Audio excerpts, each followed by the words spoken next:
Good morning. कैसे हैं आप लोग?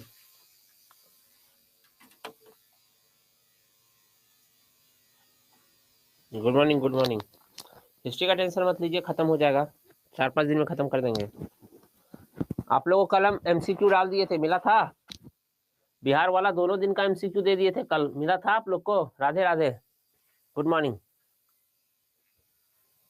अच्छा, आप लोग को एमसीक्यू मिला था, ये बता दीजिए एक बार हमको तो।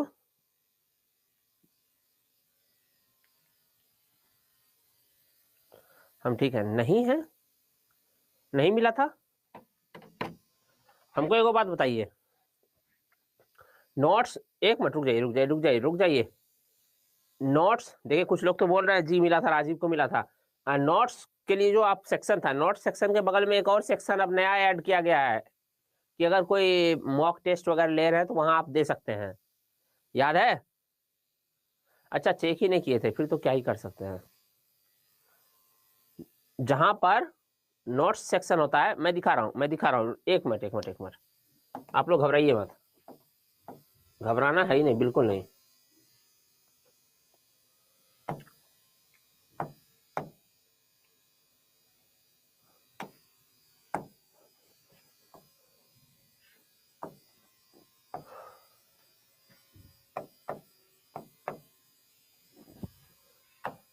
मैं दिखा देता हूँ आप लोग को। इस पे है ही नहीं गूगल, कोई बात नहीं।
नहीं खुल रहा है, कोई बात नहीं है, नहीं खुल रहा है। कोई तो है जिनको मिला है, पहले ये बताइए तो। राजीव को तो मिला है, राजीव कैसे मिला जरा आप टाइप कीजिए तो। आपने लिखा था कि आपको मिला है, आपको कैसे मिला था? ये है, पब्लिक है चैट, जरा आप बताइए कैसे मिला था। छाया को भी नहीं मिला था, किसी को मिला था पहले ये बताइए। राजीव ने कहा था मिला था, वैसे किसी और को भी मिला था, हाँ या ना में कोई बताइए तो।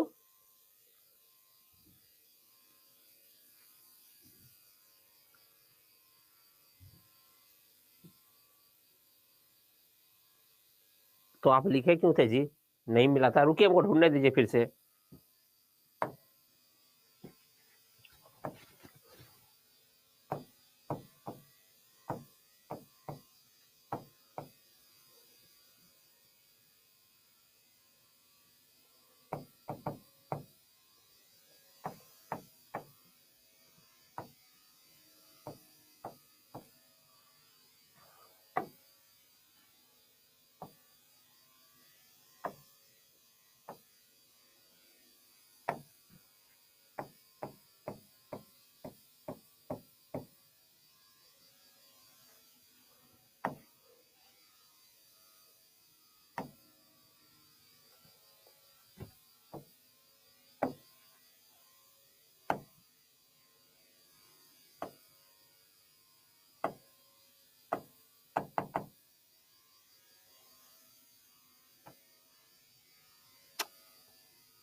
खुल ही नहीं रहा,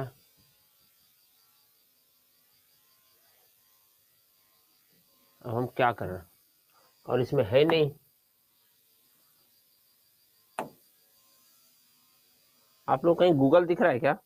नहीं दिख रहा ना?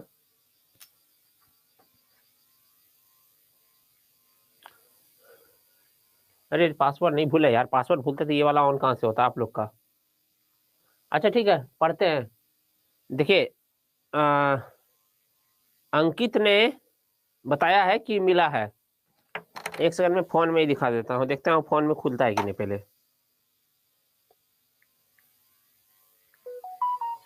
फोन में खुलेगा तो दिखा दूंगा, नहीं तो फिर मुश्किल है।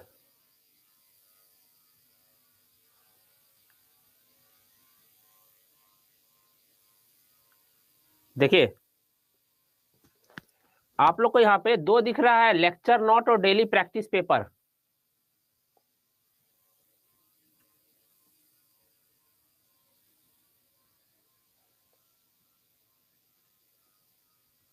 एक सेकंड,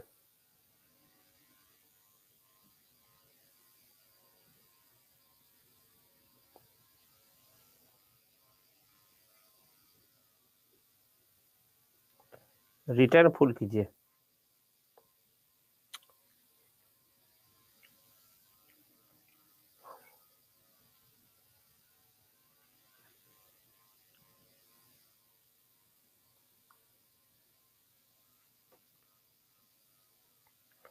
पता नहीं आप लोग को दिख रहा है कि नहीं। अरे सीधा ही तो किया है यार, छोड़ो यार, मैं आज नोट्स वाले में दोबारा दे दूंगा। हो गया, मेरा मूड ऑफ हो गया है। ठीक है चलिए, मैं आज दोबारा दे दूंगा। इतना मेहनत करने के बाद ये हालत होता है। ठीक है चलिए पढ़ते हैं। हो गया टाइम पास, जितना टाइम पास करना था कर लिए हम लोग। कल कहाँ तक पढ़े थे, कुछ याद है किसी को?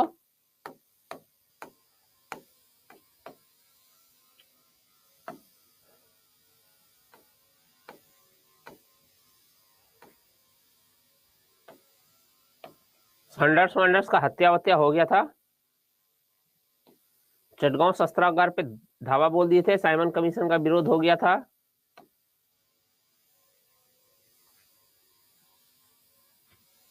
चलिए डोमिनियन स्टेट हो गया था। लाहौर अधिवेशन से होगा आज। ठीक है यहां से होगा।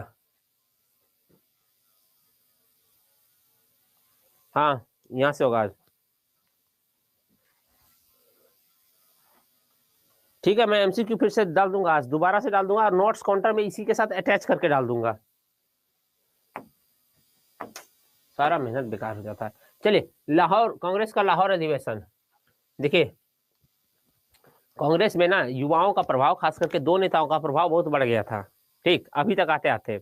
अब वो दोनों नेता कौन थे? तो एक थे पंडित नेहरू, जो आगे चल के हमारे प्रथम प्रधानमंत्री बने, और एक थे सुभाष चंद्र बोस। इन दोनों का प्रभाव बहुत ज्यादा बढ़ गया था, और साथ में और भी लोग थे, पर हाँ ये दोनों प्रमुख थे जो कि कांग्रेस पे बहुत ज्यादा दबाव रखते थे। युवा सारे इन दोनों के आसपास रहते थे, सारे काम करने वाले जोशीले जितने भी नौजवान थे जो कांग्रेस के साथ थे।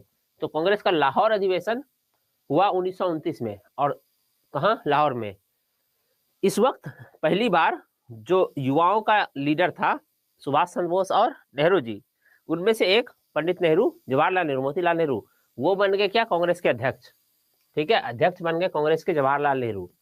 अब युवाओं का उत्साह बढ़ गया और उन्होंने कहा कि अब हमको पूर्ण स्वराज, पूर्ण स्वराज का मतलब टोटल इंडिपेंडेंस, पूरा स्वतंत्रता चाहिए और इससे नीचे कुछ नहीं।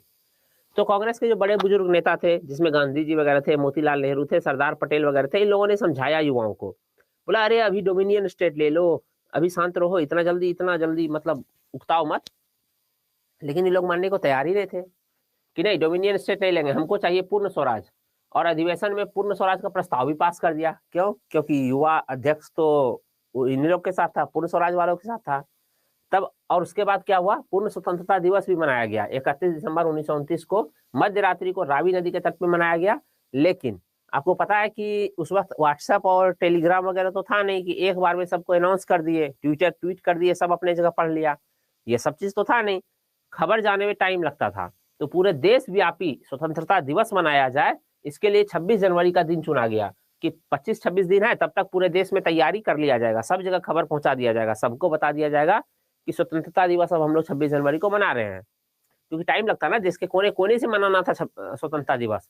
तो ऐसा तो था नहीं 31 दिसंबर को डिसीजन लिए, झंडा तो वहां फहरा दिए। कहाँ पे? लाहौर में। लेकिन पूरे देश में कन्याकुमारी तक, उधर जो है असम, इधर बंगाल में, सब जगह, मध्य प्रदेश, कर्नाटक, तमिलनाडु, सब जगह न्यूज पहुंचाना है तो जा जाके पहुंचाना होगा, चिट्ठी लिखना होगा, टेलीफोन करना होगा एक एक को, और हर एरिया में तो फोन भी नहीं है। तो बस फिर क्या था, फिर जो है शुरू हो गया, क्या बोलते हैं कि 20-25 दिन लिया गया समय, और 26 जनवरी को स्वतंत्रता दिवस मनाने का निर्णय लिया गया। और वही पूर्ण स्वतंत्र, पूर्ण स्वराज, वंदे मातरम, इनकलाब जिंदाबाद के नारे वारे लगे, जो भी था। तो अब हो गए परेशान कौन, कांग्रेस के जो बुजुर्ग नेता थे, जिसमें गांधी जी लोग शामिल थे। तो गांधी जी लोगों ने इन लोगों से बैठा के समझाया, कांग्रेस की तरह टूट फूट नहीं हुआ कि चलो बाहर निकलो तुम लोग 1907 की तरह। तो गांधी जी लोगों ने समझाया, बोला देखो ऐसे नहीं, इतना जल्दी सब कुछ नहीं होता, इतना जबरदस्ती करोगे तो किसी को भी दीवार से नहीं लगाना चाहिए, सरकार जो है क्रैकडाउन करने लगेगी, वगैरह वगैरह जो भी है। पहले सरकार को मौका देते हैं कि आप जो है डोमिनियन स्टेट कहते हो, तुमको जल्दी से पहले डोमिनियन स्टेट दे दो, क्योंकि पहले ही कहा था डोमिनियन स्टेट मिलेगा, लेकिन अभी टाइम है मिलने में। तो जो युवा थे उन लोगों ने ये डील किया कि 1 साल का समय देते हैं हम, बस अगर 1 साल के अंदर आप लोग डोमिनियन स्टेट ले लिए तो ठीक, नहीं तो हम लोग के साथ मिलकर आप लोग को स्वतंत्रता का आंदोलन खड़ा करना होगा कि नहीं, अब हमको स्वतंत्रता चाहिए। तो गांधी जी लोग फाइनली इस बात पे मान गए, चलो ठीक है 1 साल के लिए तो बच्चा सब शांत रहेगा। बोला ठीक है, सरकार को 1 साल का समय दिया जाए, अगर 1 साल के अंदर नहीं सरकार डोमिनियन स्टेट देती है, तब क्या होगा, तब होगा क्या, तब स्वतंत्रता का मांग करेंगे, और हम लोग सब मिलकर मांग करेंगे पूर्ण स्वतंत्रता का। तो 1 साल के लिए दे दिया गया, और हाँ ये शर्त लाद दिया गया गांधी जी के ऊपर ही, क्यों, क्योंकि जो बूढ़े लोग थे उन लोगों का नेतृत्व तो गांधी जी कर रहे थे। तो युवाओं ने, खास करके नेहरू और पटेल, नेहरू जी और सुभाष चंद्र बोस वगैरह ने कह दिया कि अगर 1 साल के अंदर हम लोग को डोमिनियन स्टेट नहीं दिया, जो आप लोग डिमांड कर रहे हो, हम लोग को चाहिए पूर्ण स्वतंत्रता, तो पूर्ण स्वतंत्रता के लिए जो आंदोलन होगा, वो आंदोलन का नेतृत्व भी आप ही लोग करोगे, हम लोग आपके साथ रहेंगे। और गांधी जी को बोला गया जिम्मेदारी आपकी रहेगी। तो गांधी जी को दे दिया गया जिम्मेदारी, 1 साल का समय लिए थे, गांधी जी मान के, और करते क्या, तो गांधी जी को लेकिन पता चल गया था कि सरकार 1 साल में देने वाली है नहीं डोमिनियन स्टेट। तो उन्होंने क्या किया था, डे 1 से ही क्या किया था, शुरू कर दिया था आंदोलन का प्रोग्राम, क्योंकि उनको पता था आंदोलन तो करना ही पड़ेगा। ठीक है, तो सीधा लाहौर अधिवेशन यही था। ठीक है, लाहौर अधिवेशन में गांधी जी को यह अधिकार दिया गया कि आप सविनय अवज्ञा आंदोलन चलाओगे। इसके पीछे का डील ये था। ठीक है, लाहौर अधिवेशन के अध्यक्षीय भाषण में जवाहरलाल नेहरू ने कहा था, मैं एक समाजवादी हूँ और गणतंत्रवादी हूँ। ठीक है, ये बात इन्होंने कब कहा था, लाहौर अधिवेशन के अध्यक्षीय भाषण में 2-3 बार पूछ चुका है। इसके आगे भी कहा था इन्होंने कि मैं राजाओं और राजकुमारों में यकीन नहीं करता हूँ, जो राजा और राजकुमार है, प्रोविंशियल स्टेट, प्रोविंस जो बना के रखे हैं प्रांत के, ना ही मैं आधुनिक फैक्ट्रियों में विश्वास करता हूँ जो आधुनिक राजे महाराजे बनाते हैं। जैसे ये औद्योगिकरण के खिलाफ भाषण देने वाली बात थी, समाजवाद वाला भाषण था कि हम प्राइवेट कंपनी को भी बढ़ावा नहीं देने वाले, क्योंकि प्राइवेट कंपनी का भी जो ओनर होता है वो क्या कहता है, वो भी राजा महाराजा होता है ना, जैसे अंबानी अडानी, उनका बेटा क्या है, राजा है और राजकुमार है। मैं इसमें भी यकीन नहीं करता हूँ। चलिए, उसके बाद गांधी जी आपको बताए थे कि डे 1 से स्टार्ट हो गए थे। तो अब 1 साल का समय था, तो 1 साल बैठ के वेट तो करते नहीं, ऐसा तो था नहीं कि गांधी जी बैठ के वेट करने वाले थे कि 1 साल देख लेते हैं, उसके बाद सविनय अवज्ञा आंदोलन चलाएंगे। सरकार से डील करना था, देख लो भाई, या तो हमको दे दो डोमिनियन स्टेट, या युवा लोग आंदोलन छेड़ेगा, फिर हमको मत कहना। ठीक है, तो गांधी जी ने 11 सूत्री मांग रखी 31 जनवरी 1930 को। किसके सामने 11 सूत्री मांग रखी, वायसराय लॉर्ड इरविन और ब्रिटिश प्रधानमंत्री रैमजे मैकडोनाल्ड के सामने। क्या रखा, 11 सूत्री मांग, उसमें कई मांगे था। ठीक है, लेकिन उसमें से एक भी मांग पूरा नहीं हुआ। जब एक भी मांग पूरा नहीं हुआ, तब गांधी जी ने कहा, क्या कहा, मैंने घुटनों के बल बैठ के रोटी मांगी, प्लीज रोटी दे दो। लेकिन हमको बदले में रोटी तो नहीं ही दिया सरकार ने, पत्थर दिया हमको उधर से। उसी में था, नमक कर को समाप्त कर दो, क्योंकि नमक को बनाने में कुछ नहीं लगता है, पानी उपजाया, सॉरी पानी उबाला, नमक निकाल लिया। ठीक है, उस वक्त तो आयोडीन मिलाओ, ये मिलाओ, वो मिलाओ भी नहीं था गप। तो नमक बनाने में कुछ नहीं लगता है, समुद्र किनारे में जो लोग रहते हैं वो खुद ही अपना नमक बना लेंगे। तो नमक कर हटाओ, सिर्फ यही मांग नहीं था, 11 मांग में से एक मांग था। और जो रोटी बोल रहे थे ना गांधी जी, क्या क्या था, सैनिक खर्च को आधा करो, जितना सैनिक पे खर्चा करते हो उसको आधा करो। बताइए ये रोटी कहीं से है, तो ये सब मांग था, पर ये सब मांग उतना ज्यादा ये नहीं है।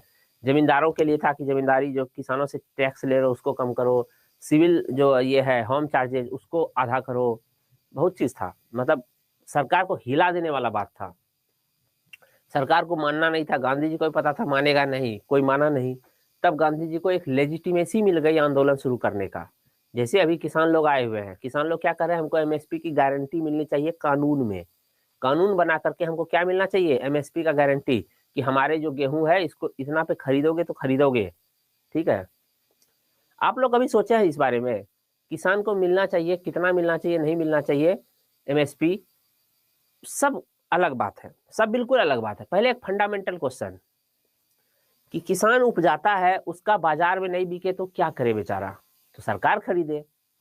तो कुम्हार भी तो हंडी बनाता है दिन भर मेहनत करके, देखे झोपड़ी में रह के, अगर उससे ना बिके हंडी तो क्या करे बेचारा, सरकार खरीदेगी उसका हंडी? अगर किसान का अनाज खरीदेगी तो। सेल्फ हेल्प ग्रुप है हमारे यहाँ, और उस सेल्फ हेल्प ग्रुप में लगभग 6 करोड़ महिलाएं पूरे देश में काम करती हैं, अचार बनाती है, पापड़ बनाती है, मुरब्बा बनाती है।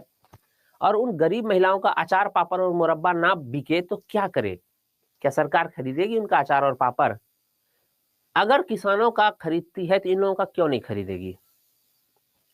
ठीक है, तो इस फंडामेंटल क्वेश्चन पे कोई बात नहीं करता, कहीं बात नहीं होता है कि फिर आप हमारा भी खरीदो।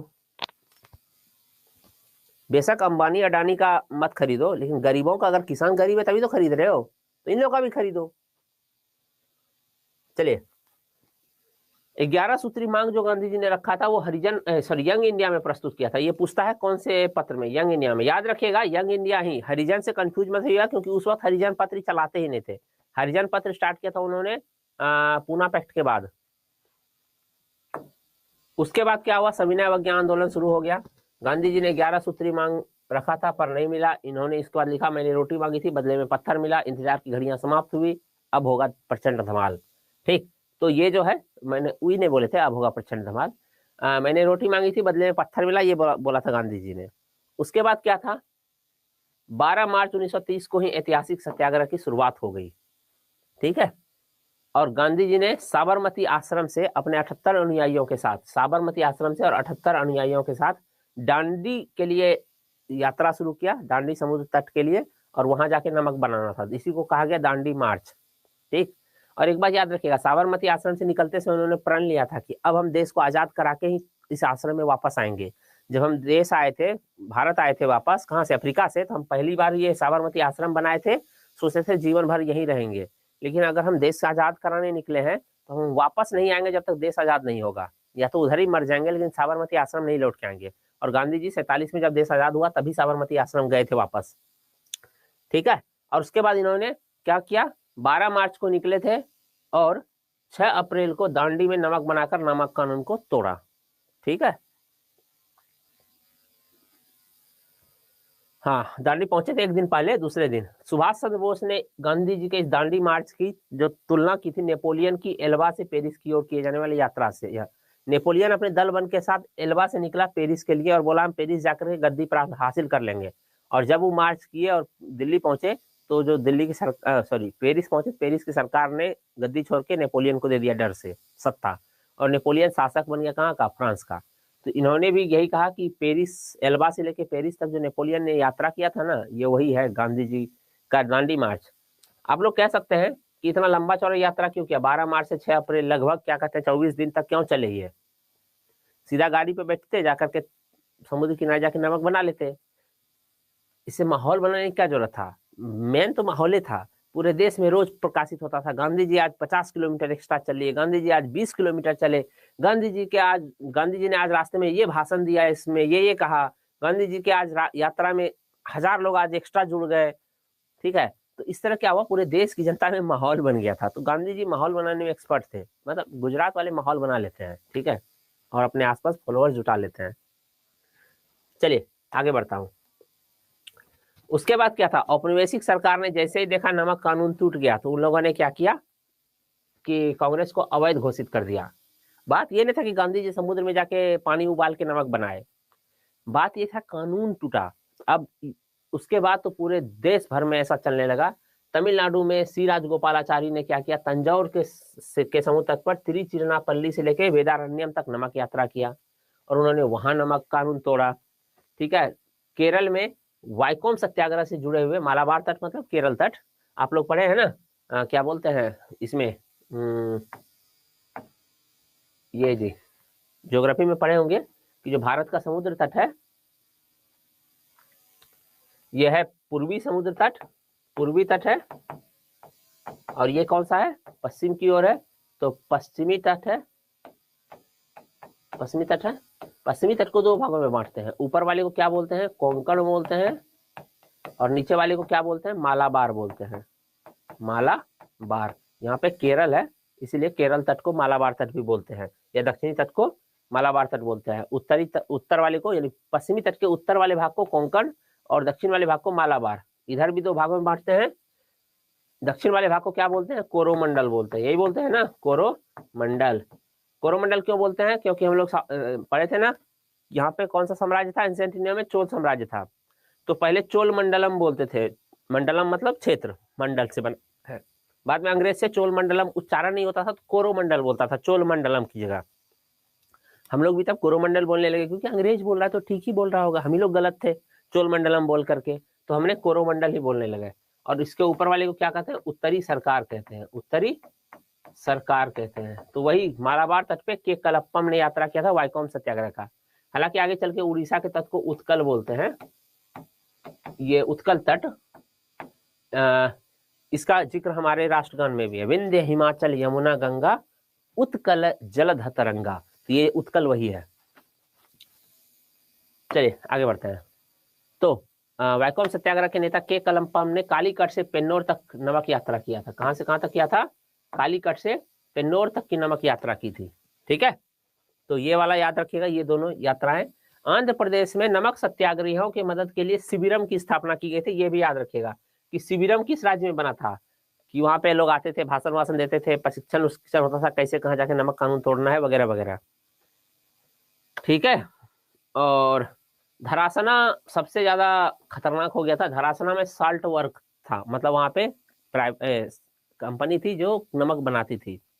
वहां पे सरोजनी नायडू के नेतृत्व में और गांधी जी के बेटा मणिलाल और इमाम साहब के नेतृत्व में हजारों सत्याग्रही आकर के बैठ गए और गेट छेक करके धरना देने लगा। पुलिस आया, लाठीचार्ज किया, हजारों 2-2 हजार आदमी पर एक साथ बरसाया जा रहा है लाठी, 600 500 200 पुलिस वाले मिल करके, और सत्याग्रही कुछ नहीं कर रहे हैं, बस पिट रहे हैं। जब बेहोश हो जा रहे हैं तो लोग किसी तरह हट जा रहे हैं तो दूसरा जत्था आके बैठ जा रहा है। उस क्रम में कई लोगों का स्पॉट डेथ हो जा रहा है, मर जा रहे हैं, लेकिन कोई हाथ नहीं चला रहा है।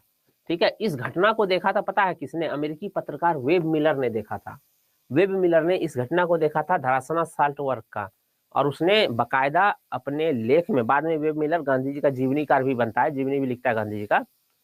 वेब मिलर ने अब जो है अपने लेख में लिखा था कि अगर कोई कहता है कि सत्याग्रह कमजोर की निशानी है, कि हाथ नहीं उठाएंगे, तो सबसे बड़ा बेवकूफ है।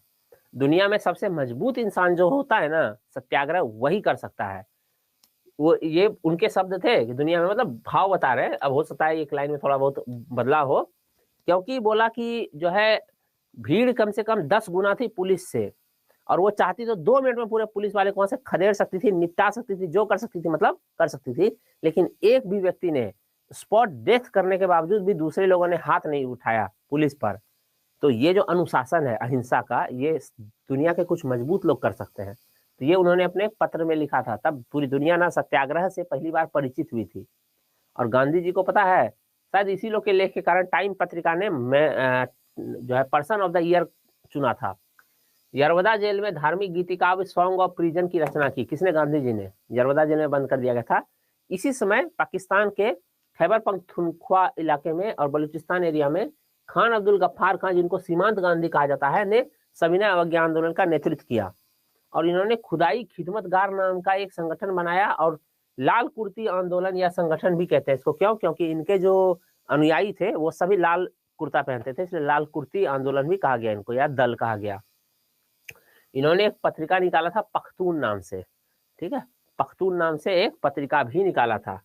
इन्हीं लोगों पर गोली चलाने के लिए गरवार रेजिमेंट को बुलाया गया, लेकिन गरवार रेजिमेंट के कोई सिंह थे, उन्होंने जानते हैं गोली चलाने से मना कर दिया। अंग्रेज लोग ने बड़ा मस्त था, अगर हिंदू सत्याग्रह को रोकना होता था तो सिख या मुसलमानों को, खास करके मुसलमानों को बुलाया जाता था, मुस्लिम मतलब सैनिकों को, और था मारो, लाठीचार्ज करो, गोली चलाओ, ताकि इन लोगों को दर्द ना हो कि हम अपने साथियों को मार रहे हैं, और दूसरा कि दरार और गहरा हो जाए। और जब मुसलमान आंदोलनकारियों को रोकना होता था तो हिंदू सैनिकों के दल को बुलाया जाता था। गलवार रेजिमेंट ने क्या किया था, गोली चलाने से मना कर दिया, बोला सब निहत्थे हैं, हम लोग गोली नहीं चलाएंगे। दूसरा जो जलियांवाला बाग जो है मैसेकर हो जाता। अंत में पूरी रेजिमेंट बर्खास्त कर दी गई, लेकिन रेजिमेंट ने गोली चलाने से मना कर दिया। अंग्रेज वहीं पे हिल गया, थोड़ा सा लगा कि ये ज्यादा हो गया, अब कहीं सेना ने विद्रोह कर दे। मणिपुर साइड में 16 साल की एक युवा नागा महिला रानी गेडेनल्यू ने, इनका नाम गेडेनल्यू था, और ये जदो नांग की शिष्य थी और वहां पे आंदोलन वगैरह कर रही थी। होरका पंथ ने मिलकर के, होरका पंथ की स्थापना किया गया था। इनके जो मेंटोर थे कौन, जदो नांग, उसको पकड़ के क्या किया, अंग्रेजों ने फांसी दे दिया। तो रानी गेडेनल्यू ने नेतृत्व संभाल लिया, तो इनको जेल में डाल दिया गया। बाद में इनसे जेल में मिले कौन, पंडित नेहरू मिले थे, जवाहरलाल नेहरू। तो इन्होंने कहा कि आप तो रानी हैं, मतलब रानी जैसे नेतृत्व करती है अपनी जनता का, जिसे लक्ष्मीबाई ने किया था। तभी से इनको रानी गेडेनल्यू कहा जाने लगा। और ये बाद में आगे चल के जो नॉर्थ ईस्ट इंडिया है उसका भारत के साथ एकीकरण की प्रबल समर्थक बनी। 1990 के आसपास इनका देहांत हुआ। आगे कालांतर में नेहरू ने 1937 में शिलोंग जेल में गेडेनल्यू से मुलाकात की थी और इनको पहाड़ों की बेटी कहा और रानी की उपाधि से सम्मानित किया था, और रानी की उपाधि से सम्मानित किया था। ठीक है। टाइम मैगजीन ने 1930 में गांधी जी को मैन ऑफ द ईयर चुना था, तो अभी बताए भी थे। ठीक है। उसके बाद फिर क्या हुआ, अंग्रेज सरकार देखा कि पूरा देशव्यापी आंदोलन चला है। एक तरफ गढ़वाल रेजिमेंट ने खास करके हिला दिया था। जब गढ़वाल रेजिमेंट पूरी की पूरी रेजिमेंट बर्खास्त हो गई, फिर भी उन लोगों ने गोली नहीं चलाया। तो इससे लग गया कि सेना का अनुशासन भंग हो रहा है और कांग्रेस का प्रभाव बहुत ज्यादा बढ़ रहा है। क्योंकि गढ़वाल रेजिमेंट भंग हुआ तो इससे दूसरे रेजिमेंट पे भी असर पड़ा। उन लोग को भी लगा कि देखो यार, अपने लोगों पर हम गोली नहीं चलाए तो हमारी सेवा बर्खास्त कर दी गई। तो सैनिक थोड़े से एजिटेशन में आने लगे। और अंग्रेज के पास दो ही चीज था, एक सैनिक ताकत और दूसरा इज्जत। ये गया तो गया, जनता में इज्जत तो कम हो ही गई थी, अब सैनिक भी जा रहे थे हाथ से। इसीलिए कहते हैं, जब नौसैनिक विद्रोह पढ़ेंगे हम लोग, 1946 में हुआ था, वो आखिरी कील था कि नौसेना ने विद्रोह कर दिया। विद्रोह किया तो किया, विद्रोह हर बार करता था, शांत भी होता था। लेकिन इस बार का विद्रोह अलग इसलिए था क्योंकि बाकायदा घोषणा किया कि हम शांत तो हो रहे हैं, आत्मसमर्पण कर रहे हैं, पर अंग्रेजों के सामने नहीं, भारत के सामने कर रहे हैं आत्मसमर्पण। तो अब लग गया था कि इसको अंग्रेजों को अब न टिक पाएंगे, इसलिए कहा जाता है कि वो आखिरी कील था ब्रिटिश ताबूत में। खैर जो भी है, तो अब तेज बहादुर सप्रू और एम.आर. जयकर ये दोनों एक्टिव हो गए। अंग्रेजों ने कहा भाई कुछ करो, तो इन दोनों के डील, इन दोनों ने क्या किया, गांधी इरविन समझौता करवाने में, मुलाकात करवाने में मतलब महत्वपूर्ण भूमिका निभाया। और ये 5 मार्च 1931 को एक समझौता हुआ, बात शुरू हुआ, और 5 मार्च 1931 को डील हुआ, और इसी डील को कहा गया गांधी इरविन समझौता। ठीक है। एक तरफ से गांधी जी ने हस्ताक्षर किए, दूसरी तरफ से लॉर्ड इरविन ने हस्ताक्षर किया। हालांकि इसमें अंग्रेजों को तो बहुत कुछ मिला, कांग्रेस को कोई खास नहीं मिला। कांग्रेस को क्या मिला, तो बोला कि ठीक है आंदोलन समाप्त करेंगे, अंग्रेजों के फायदे के लिए था। बोला कि ठीक है हम द्वितीय गोलमेज सम्मेलन में भाग लेंगे, अंग्रेजों के फायदे के लिए था। तीसरा बोला कि जो हिंसा में शामिल नहीं हुए हैं, जो राजनीतिक बंदी, उनको छोड़ देंगे, रिहा कर देंगे। तो ये तो वैसे भी पहले वो तो आंदोलन के कारण जेल गए थे ना, फायदा क्या मिला। जो लोग की हिंसा में शामिल थे, जिन पर हिंसा का आरोप था, वो सब तो वैसे भी नहीं छूटते। भगत सिंह को जेल से बचा नहीं पाए फांसी से। ठीक है। गांधी जी भगत सिंह को फांसी से बचा नहीं पाए, तो कांग्रेस को कुछ खास मिला नहीं। इनफैक्ट एक अंग्रेज खुद ही बोला था कि गांधी जी को जो मिला उसको संतावना पुरस्कार बोलते हैं। संतावना पुरस्कार किसको मिलता है कि फर्स्ट सेकंड थर्ड मिला ही हो, कभी न कभी हमको तो खूब मिला है कि फर्स्ट सेकंड थर्ड आया कोई, और टॉप 10 में भी नहीं आ पाए। लेकिन हाँ, जो प्रतियोगिता हुआ था उसमें जी जान से बच्चा लगा हुआ था, तो अवार्ड देते समय स्टेज पे खड़ा तो है सारे प्रतियोगी, और मास्टर लोग देख रहे हैं कहीं मर वर ना जाए शौक से कि हमको कुछ मिला नहीं तो दे दो, दे दो इसको भी कुछ दे दो, तो वो कहते हैं संतावना पुरस्कार। ठीक है। तो वही था। हालांकि छोड़िए हटाइए, वो डिस्कशन का बढ़ जाएगा आगे। चलिए यहाँ तक तो हो गया गांधी इरविन समझौता। इस समझौते में क्या क्या हुआ, तो ये देखिए समझौते का डील क्या क्या था। डील कुछ नहीं था, हाँ सरोजनी नायडू ने कहा दो महात्माओं का मिलन है। एक तो महात्मा थे ही बापू महात्मा गांधी, तो थोड़ा देर के लिए उधार इरविन को भी दे देता है महात्मा इरविन ना। तो नहीं, ये लोग ये होगा ना, पोप इरविन, नहीं पोप नहीं होगा, क्या होगा जी, पादरी का क्या होता है इंग्लिश, पादरी इरविन होगा। तो जो भी है, दो महात्माओं का मिलन कहा। राजनीतिक बंदियों पर जिन पर हिंसा का आरोप है उनको छोड़ के सबको रिहा कर सकते हैं। बोला कि हाँ, शराब उराब के दुकान के आगे धरना दे सकते हो कभी कभी, ठीक है। भारतीय लोग शराब और विदेशी वस्त्रों की दुकानों पर कानूनी सीमा के भीतर धरना दे सकते हैं कि दुकान चलने दो, रास्ता मत रोकना, बगल में बैठ जाना जितना देर बैठने का मन करेगा। सरकार सविनय अवज्ञा आंदोलन के संबंध में कांग्रेस की गतिविधियों पर जो प्रतिबंध लगाई थी, प्रतिबंध हटाएगी तभी तो जाएगा। और दूसरा, अब इसी डील को फाइनल करने के लिए तो गांधी जी ने पर्सनल डील किया था, कांग्रेस ने इसको, क्या हुआ, मार्च 1931 में एक विशेष अधिवेशन बुलाया गया, कहाँ, कराची में, जिसके अध्यक्ष कौन बने थे, इसके अध्यक्ष बने थे सरदार पटेल, ताकि गांधी इरविन समझौते को क्या किया जाए, कांग्रेस की स्वीकृति दी जाए, ठीक है। राम पुकार कुमार गांधी, बहुत जो आप आगे लिखे हैं वो मैं बोलूंगा नहीं, ठीक है।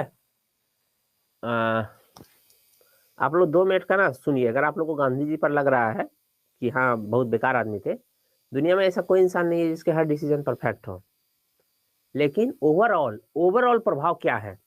अगर एक इंसान में 8 अच्छाई है 2 बुराई है तो क्या मानेंगे, अच्छा है या बुरा है, अच्छा मानेंगे ना, ठीक है। मैं आपको इसके 50 एग्जाम्पल दे सकता हूँ, जिसको हम लोग महान मानते हैं उसकी कितनी कितनी गलतियां हैं वो मैं बता दूंगा। पहले गांधी जी का सुनिए, छोटा सा चीज। 2 आदमी थे, एक तरफ थे, एमजी में लिख देता हूं, ठीक है, जे होगा शायद, मोहम्मद अली जिन्ना। इनको चाहिए था आजादी, भारत की आजादी चाहिए था। इनको क्या चाहिए था, आजादी चाहिए था। इनको क्या चाहिए था, इनको चाहिए था पाकिस्तान। इन्होंने क्या कहा, इन्होंने कहा लेंगे आजादी लेकिन अहिंसा से लेंगे। किससे लेंगे, सत्याग्रह से लेंगे, सत्याग्रह से लेंगे, ठीक है। कैसे लेंगे, डंडा मार के लेंगे या डंडा खा के लेंगे। सत्याग्रह लेंगे, भूख हड़ताल, ये सब करेंगे। भूख हड़ताल में किसको तकलीफ देते हैं, सामने वाले को या खुद को, खुद को तकलीफ देते हैं ना। अहिंसा से, सत्याग्रह से लेंगे। और इन्होंने क्या कहा, पाकिस्तान लेंगे। कैसे लेंगे, तो लड़कर लेंगे, ठीक है। डायरेक्ट एक्शन डे, बंगाल में खून खराबा हुआ, या तो दे दो पाकिस्तान या तो देखो इतना ही खून बहेगा। नारा था लड़कर लेंगे पाकिस्तान, बट के रहेगा हिंदुस्तान। छोटे छोटे नारे थे, देश भर में चल रहे थे। मुंह में हाथ में लोटा, मुंह में पान, लेके रहेंगे पाकिस्तान, ये सब नारे चलते थे। तो लड़कर लेंगे पाकिस्तान। कौन सफल हुआ अपने उद्देश्य में, दोनों सफल हुआ अपने उद्देश्य में। इनको मिल गई आजादी अहिंसा से, भूख हड़ताल से, ठीक है, भूख हड़ताल से आजादी मिल गई, और इनको लड़के मिल गया पाकिस्तान। दोनों अपने अपने उद्देश्य में सफल हुआ। आज की स्थिति देखिए, भारत की जनता को क्या पता चला, भारत की जनता को पता चला कि अगर अहिंसक तरीके से सत्याग्रह करोगे, भूख हड़ताल करोगे, धरना दोगे, तो क्या मिलेगा, अपना उद्देश्य का पूरा होगा, जो तुम चाहते हो वो हो जाएगा। जब आजादी मिल गया तो और चीज होगा। तो आज देखिए पूरे देश में किसी को भी कोई दिक्कत है तो सब भूख हड़ताल पे बैठ जाता है। वो किसान जो है लाखों की संख्या में आज भीड़ पर, वो अगर चाह ले, अपने ताकत का इस्तेमाल कर ले, तो क्या नहीं कर सकता है बताइए, पुलिस रोक लेगी क्या। लेकिन फिर भी वो लोग पूरा सड़क जाम करके बैठे हुए हैं, तो बस बैठे हुए हैं। लेकिन इसमें गलत सही हो सकता है पूरे देश में। और पाकिस्तान में, पाकिस्तान की जनता को क्या पता चला, अगर लड़ोगे तो मिलेगा, खून बहाओगे तो मिलेगा। इसलिए आज क्या होता है पता है, पाकिस्तान में किसी को कोई समस्या होता है सरकार से, तो बंदूक उठाता है, स्कूल में जाता है और 150 बच्चे को निपटा देता है कि मान लो बात नहीं तो ऐसे ही मरेंगे, फिर हमको मत कहना। बम बांधता है, फट जाता है, मान लो बात नहीं तो ऐसे ही भीड़ में बम ब्लास्ट होगा। आज पाकिस्तान का हालत देखिए। तो हम गांधी के तरीके से आजाद हुए, हमको टाइम लगा, हमको तकलीफ हुआ, ठीक है। हमारे लोग ज्यादा मरे, लेकिन हम ज्यादा शांति से अब जी पा रहे हैं। 140 करोड़ की आबादी में धार्मिक, भाषाई, प्रजातीय, क्षेत्रीयता, निर्जातीयता, इतनी विविधता है। इसके बावजूद भी हम एक देश के रूप में बने हुए हैं, और वहां पे कोई विविधता नहीं थी, बस भाषाई विविधता थी। एक तरफ उर्दू बोलता था, एक तरफ बांग्ला बोलता था, धर्म एक था, सब मुसलमान था। सो अपने देश को वो लोग नहीं बचा पाया और टूट गया। क्यों, क्योंकि वहां की जनता को प्रशिक्षण नहीं मिला था। क्योंकि इतने बड़े देश में तो हर किसी को कोई ना कोई प्रॉब्लम तो होता ही रहता है। हर जगह, हर इलाके में कहीं ना कहीं कोई ना कोई असंतुष्ट ही रहता है। सब लड़ने पे उतर जाए तो सरकार कहाँ कहाँ रोक पाएगी, जरा बताइए तो, ठीक है। तो इसीलिए 1-2 डिसीजन से हाँ उन्होंने नहीं बचाया इनको, भगत सिंह को। इनफैक्ट जो ये भी सच्चाई है, इनफैक्ट जो है इरविन के अनुसार, इरविन के डायरी में लिखा हुआ ये बाकायदा, कि वो जब गांधी इरविन समझौता होने वाला था, तो पहला दिन जब वो गांधी से भेंट करने वाले थे, तो इरविन बोला कि हम श्योर थे कि गांधी जी पहला सवाल करेंगे कि भगत सिंह को छोड़ दो। और बोला मैं सोचता था कि मैं क्या बोलूंगा, नहीं छोड़ूंगा, मैं ये जवाब दूंगा, वो जवाब दूंगा। गांधी जी बोले ही नहीं भगत सिंह के बारे में। बोले हमको आश्चर्य लगा। फिर लास्ट में जब समझौता होने लगा तो ये खुद बोले कि एनीथिंग एल्स मिस्टर गांधी? बोले नो। बोले व्हाट अबाउट भगत सिंह? तो गांधी मतलब भगत सिंह के बारे में भी कुछ बोल रहा है?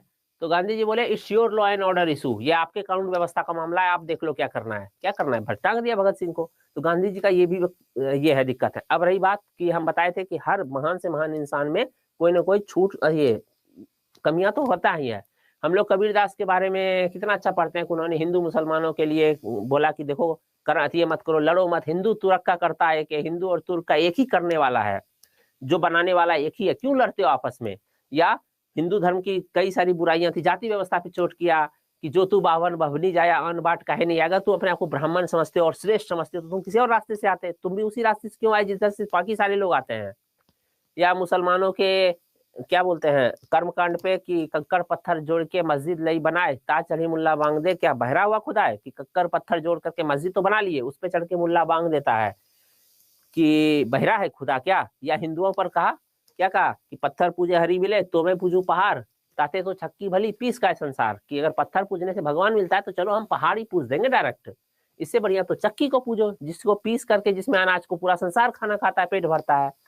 लेकिन वही कबीरदास जो जाति व्यवस्था उनको खटकता था, कर्मकांड खटकता था, हिंदू मुसलमानों के झगड़े खटकते थे, वही इंसान को सती प्रथा नहीं खटका और सती प्रथा की बड़ाई की कि जो ही सती चढ़ी आंगन पर, ठीक है, रखियो प्रेम मर्यादा रे, कि अगर सती जो है अपने पति के साथ जिंदा जल गई तो उसने प्रेम की मर्यादा रख ली। आज आप सोच सकते हैं कि कोई इंसान सती प्रथा का ये कर सकता है कि हम अपनी माओ बहनों को जिंदा जलते हुए देख सकते हैं क्या? नहीं देख सकते ना, कोई नहीं देख सकता है। या अमीर खुसरो के बारे में हम लोग कितना अच्छा पढ़ते हैं, तोते हिंद था, कितना महान था, कितने सारे उन्होंने शेर लिखा अच्छा अच्छा। लेकिन उन्होंने एक जगह अपने ये लिखा है कि जब मोहम्मद गजनी के आक्रमण से सोमनाथ मंदिर को गिराया गया तो सोमनाथ मंदिर ऐसे गिरा जैसे लगा कि मक्का की ओर सजदा करते हुए गिरा हो, झुका हो। ये चीज, जबकि वो खुद ही हिंदू मुस्लिम एकता के पक्षधर थे, पर वो व्यक्ति सोमनाथ मंदिर के बारे में ऐसे लिख सकता है। या आप लोग पद्मावत का जौहर के बारे में जानते हैं ना कि अलाउद्दीन के हमले के बाद जब राणा रतन सिंह मारे गए तो उनके जो पत्नी थी पद्मावती और साथ में उनके सैनिकों की सारी पत्नियों ने मिलकर जौहर कर लिया था। जौहर और सती प्रथा होता है, सती एक लौता जलती है पति के साथ, जौहर में कई सारे मर्द मर चुके होते हैं युद्ध में, तो एक साथ उनकी सारी पत्नियां जलती हैं 100 200 400 1000 की संख्या में, तो उसको जौहर बोलते थे। तो उस जौहर को अलाउद्दीन खिलजी का दरबारी कवि था, मतलब उनके दरबारी कवि नहीं थे पर दरबार में रहते थे खिलजी, तो खिलजी उस जौहर को देखे थे होते हुए। अब वही खिलजी मतलब कोई सोच नहीं सकता ऐसा कोई कैसे हो सकता है इतना बड़ा पीस।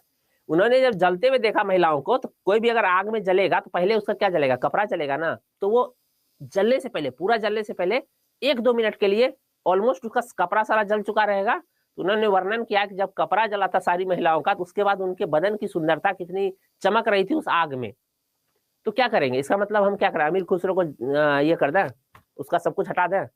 होता है, हमको कोई भी इंसान पूरे पैकेज के साथ आता है, सिर्फ अच्छाई नहीं आता है, सिर्फ बुराई नहीं आता, अच्छाई बुराई का पूरा पैकेज आता है। या तो आप बुराई देख के खारिज करिए तो एक इंसान नहीं बचेगा आपके पास, या तो अच्छाई देख के स्वीकार कीजिए, फिर आप किसी भी इंसान को खारिज नहीं कर पाएंगे, क्योंकि आपको भी कोई स्वीकार किया हुआ और वो भी आप भी एक पैकेज के साथ है। कोशिश करना चाहिए उस पैकेज में अच्छाई ज्यादा हो बुराई कम हो, हम लोग को भी अपने लिए भी, पर इतना जल्दी जज मत कीजिए। मैंने आजकल गांधी जी को जज करते हुए बहुत देखा है लोगों को, पर उनमें से कई मतलब ज्यादातर लोग, या मैं ऑलमोस्ट सबके बारे में बोलता हूँ, गांधी के बारे में 5 मिनट नहीं बोल सकते उनकी उपलब्धियों के बारे में, ना उन्होंने उनको पढ़ा है। पर हाँ, हवा बह रही है गांधी के विरोध में तो बहा देते हैं लोग। सर मैसेज देखिए, slow slow sir, slow slow slow. अच्छा ठीक है, कोई नहीं, कोई बात नहीं है, चलिए ठीक है। बस ऐसे ही थोड़ा सोचे आप लोग को, आप लोग युवा लोग हैं, थोड़ा बहुत पता हो ताकि आप लोग इसके में ना बह जाए, ठीक है। सोनम मैम अब नहीं पढ़ाती हैं करंट, क्या सोनम मैम? चलिए पढ़ाती तो हैं। युवाओं को गांधी जी ने काले झंडे दिखाए क्योंकि इन्होंने क्या किया, भगत सिंह को बचा नहीं पाए। ये एक इनकी बड़ी गलती थी, भगत सिंह को बचाना चाहिए था इनको। कराची अधिवेशन में ही पूर्ण स्वराज के साथ गांधी इरविन पैक्ट को स्वीकार कर लिया गया। हाँ, पहली बार कांग्रेस ने इसमें मौलिक अधिकार राष्ट्रीय आर्थिक कार्यक्रम संबंधी प्रस्ताव पेश किए। इसकी अध्यक्षता सरदार वल्लभ भाई पटेल ने की थी। इसी अधिवेशन में गांधी जी ने कहा था कि गांधी मर सकता है परंतु गांधीवाद नहीं, गांधी का विचार नहीं मरेगा। सुभाष चंद्र बोस ने कराची अधिवेशन में गांधी जी की लोकप्रियता और सम्मान की पराकाष्ठा कहा था। लिबरल पार्टी के ही नेता थे और पत्रकार भी थे एलन कैंपबेल, इन्होंने ही कहा था, कैंपबेल ने, कि गांधी इरविन समझौता में महात्मा गांधी को जो लाभ मिला वो कुछ नहीं, सांत्वना पुरस्कार है, कंसोलेशन प्राइज है बस।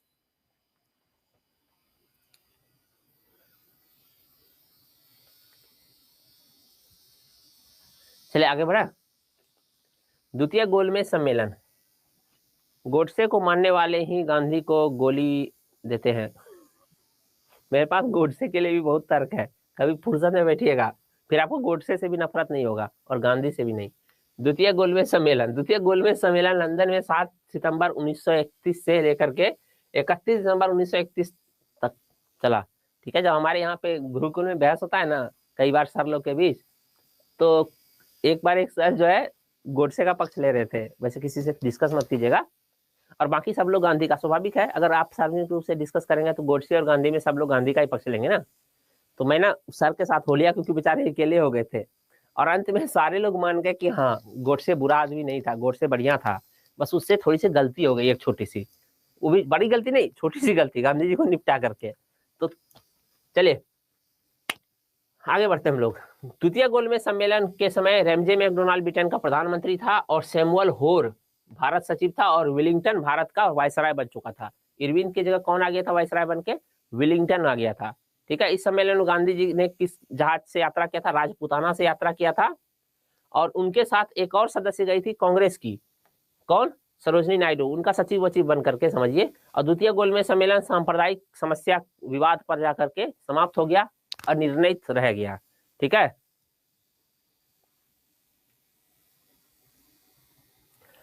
पढ़ाती है पर शाम में लीव। देखिए मुझे नहीं पता कब पढ़ाती है, लेकिन अर्चना सिंह ने लिखा है कि शाम को 7 PM पे पढ़ाती हैं, क्लास कराती हैं।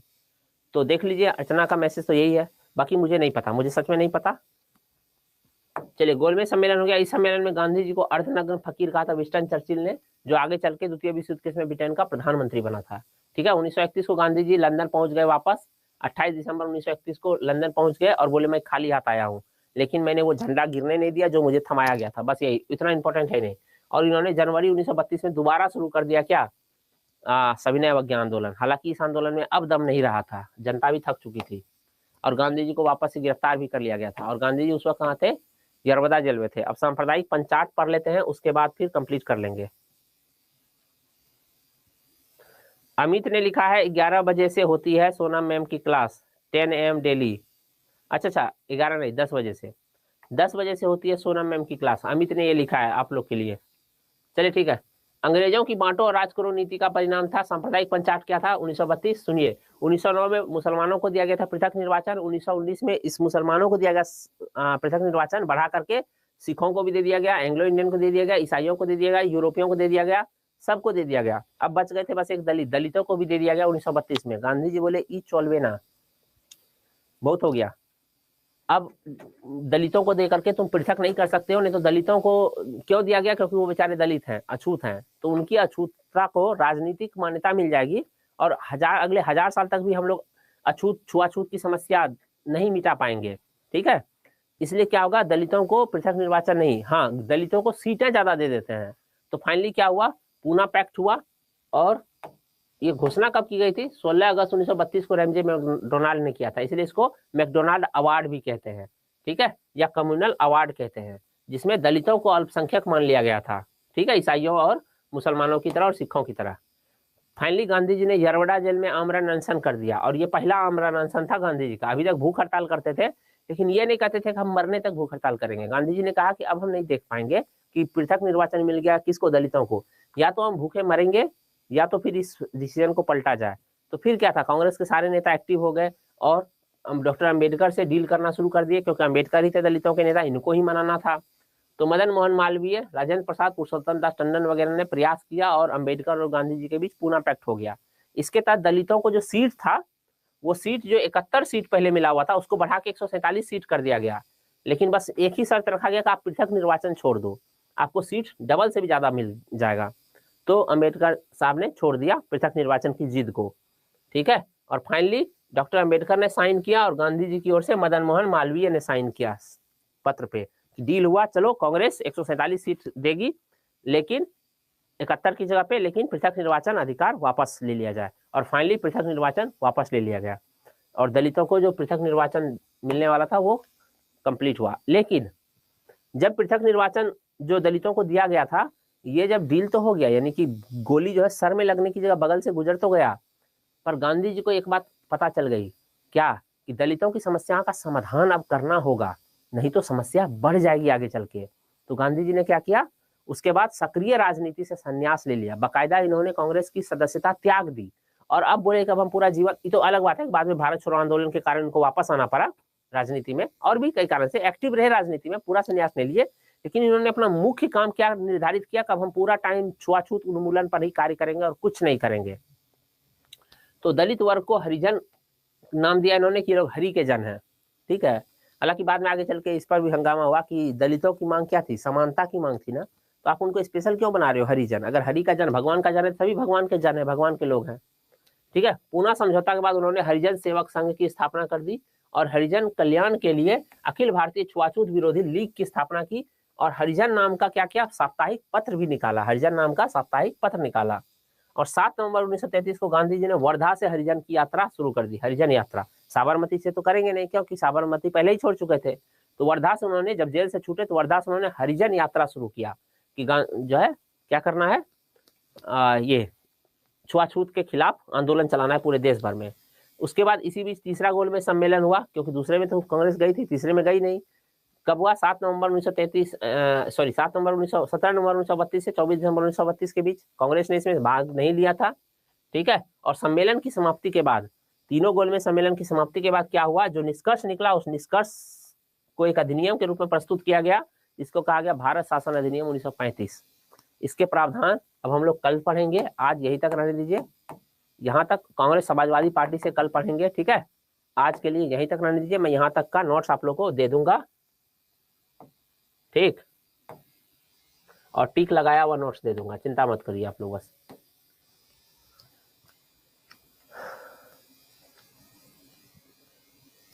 हाँ भाई, राम पुकार, अन्याय तो हुआ ही था, ठीक है। देखिए अब मैं क्या करूं, सुनिए, यहाँ पे अंजलि का मैसेज आया है, टिक वाला मत दीजिएगा, अंजलि का मैसेज है टिक वाला नहीं, और आप लोग बोलते हैं टिक लगाया हुआ चाहिए, या तो टिक वाला देंगे या तो टिक वाला नहीं देंगे, क्या किया जाएगा। आप लोग किसी एक चीज पे खुश रह ही नहीं सकते हैं, यही तो प्रॉब्लम है ना। बाय। अभी तक टिक वाला दे रहे थे तो मैं टिक वाला ही दे दूंगा ताकि नोट्स बनाने में आसानी हो आप लोग को, या नहीं देंगे टिक वाला, ये बताइए, पब्लिक है। टिक वाला दीजिए, टिक वाला दीजिए, टिक वाला, सबको टिक वाला लिखा है।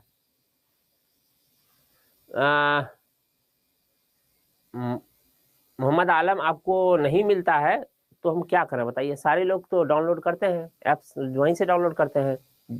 जो वीडियो सेक्शन है बता दीजिए कहाँ से आप लोग डाउनलोड करते हैं जी, कहाँ से डाउनलोड करते हैं बता दीजिए।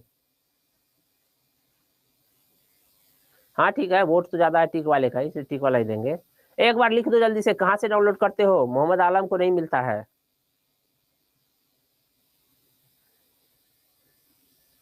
ठीक ठीक ठीक अर्चना, कोई बात नहीं, बढ़िया है, बहुमत के साथ चलना चाहिए, बहुत अच्छा आपके इसको अप्रिसिएशन डिसीजन को। सर मेरा भी डाउनलोड नहीं होता, फरहान आज का भी डाउनलोड नहीं होता, अरे कोई लिख दो यार कहाँ से डाउनलोड करते हो आप लोग। वीडियो के साइड में राम पुकार ने कहा है, वीडियो के साइड में, वीडियो के साइड में नोट सेक्शन है वहां पे। चलिए ठीक है, बाय, वीडियो के साइड में, बाय बाय बाय।